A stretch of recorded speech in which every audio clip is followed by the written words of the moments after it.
Right, so we've got a Nytram leg press, or you could call it a pivot leg press, just kind of kick things off, getting it on and off because it is a bit of a complicated one.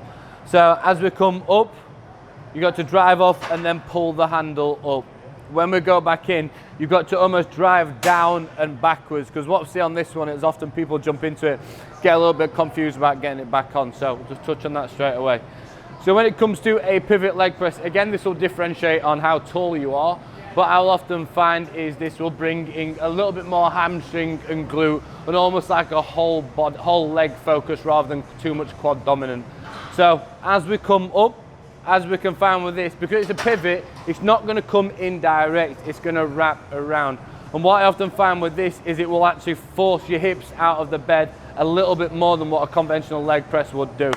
So as we can see in here, we need to make sure that his hands are pulled in nice and tight. His back is in and locked. We don't want to see your head throwing too far back, but also I probably wouldn't suggest us coming too far up. We want to keep a neutral spine, so head is neutral to shoulder, down into the hip, which is also locked in. From this point, we want to make sure we're aiming his knee towards just the inside of his shoulder. What I often find with this is if we drive back out, people will open the legs up way too wide. That's not going to isolate your legs, that's just going to give you a really bad back. But then at the same time, what we often see is people bring the knees in a little bit too narrow, and as they go down, they're not really getting that depth and that range of motion. So there's a fine line between the two.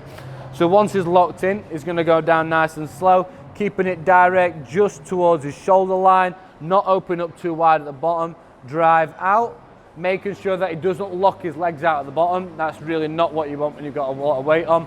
He's going to keep a nice slight dislodge. He's going to come in, down nice and slow, 2, 3, drive off your core.